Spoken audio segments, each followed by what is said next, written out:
Kana fakkaata kun dandiin misooma Aradaa Bobasaa keessatti jechuudha. Bu'uuraalee misoomaa afran keessaa kun uummanni Aradaa Bobasaa hirmaannaa isaaniitiin waan gochaa turan kana bulchaan bulchiinsa Aradaa Bobasaa daawwachaa jira.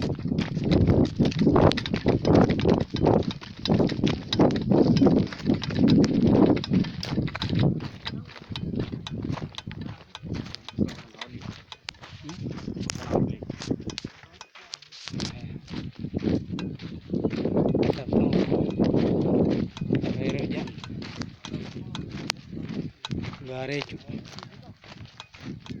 Iddoo misooma uummataa waldaan ijaaramee karaa dandii baafachuu irratti waan hojjechaa jiran jechuudha.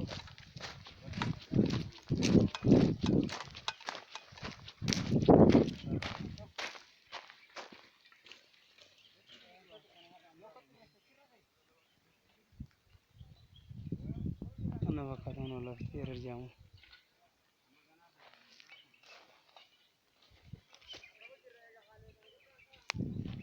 Ererr jedhamus kun kana fakkaata.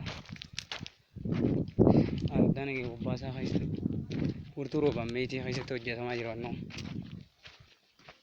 Waldaan ijaaramee uummanni karaa baasuu irraan kan ka'e hojjechaa jira muna.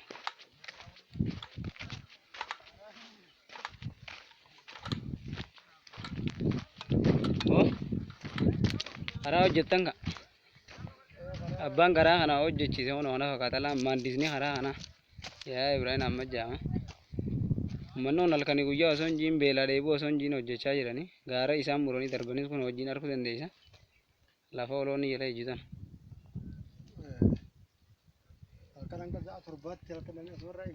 Kana fakkaata kun.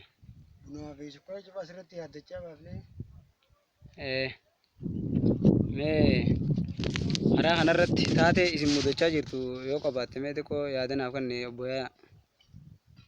Karaa kanarratti xiqqoo taatee mudachaa turte. Dhuga hirmaannaadhaanis ta'ee waa hundaanis ta'ee baasaa turre. Garuu idilee makiinaaf illee karaa kana makiinaallee itti sharramnee jirre.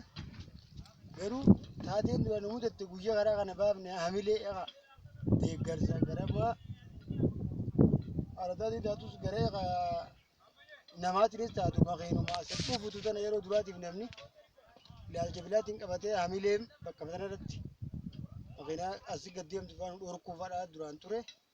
Sanarra dhaabbattee amma sanillee makiinaallee dhuftee nuufillee baate uumaa alhamdulillah ammaa boodaaf waan akka nuuf nafne ulee taatee jirtullee fixanne jechuudha. Ayyee karaa kannaan hirmaannaan namaa waa'ee bunaatii waan takka asirratti kan mudate takka hin jirtu. Ayyee mee karaa kana hirmaannaa karaa yookaan misoomaalee bu'uura afran keessa Aradaa Bobasaa keessa kan hojjetan kana dubartoonni hangam takka deeggarsa isiniif godhan yookaan hangam takka isin hojii qabsaanii karaa kana baasamme. Baay'ee hirmaatu dubartoonni hanqa namni asirra jiru ilaa hanqa makriibaatti hojjaa buna subaata haadha gootee hafuufturra alamisha mataarra kaatee xilla qorii gootee aannan bittee agaddaa hojii asirratti baay'ee fidaa jiru waan isaan santuu dura hamilee nutti jajjabeessu.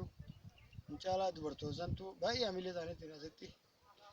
Ayyee hojii misooma bu'uuraalee kana Aradaa Bobasaa keessatti hojjetamaa isa dubartoonni erganii fi ergaa guddoo qaba beektaa wanni dubartoonni irratti hirmaate takka illee nu galma geesse malee eebduu bandeebu waan ta'eef karaa kana isin mee wanni hojjechaa jirtaniif mee bu'aa akkam yookaan faayidaa maalii waan irraa argannu jechuudhaaf karaa kana sababeeffatanii itti hamaata. Nuti karaa kana bu'aan isarraa ni qabne jennee osoo akka dhuunfaa teenyaan ta'in karaan kun bu'aa guddaa qaba nu caalaa biyyattuu tanaafuu ni faayideessenneeti. Osoo dhuunfaa nama tokko yookaan garee takkaan osoo ijaaramuu hin ta'in karaan kun nagee Bobasaa bira dabree godina Harargee Baallee akkanii fayyada jennee daleenyuuti.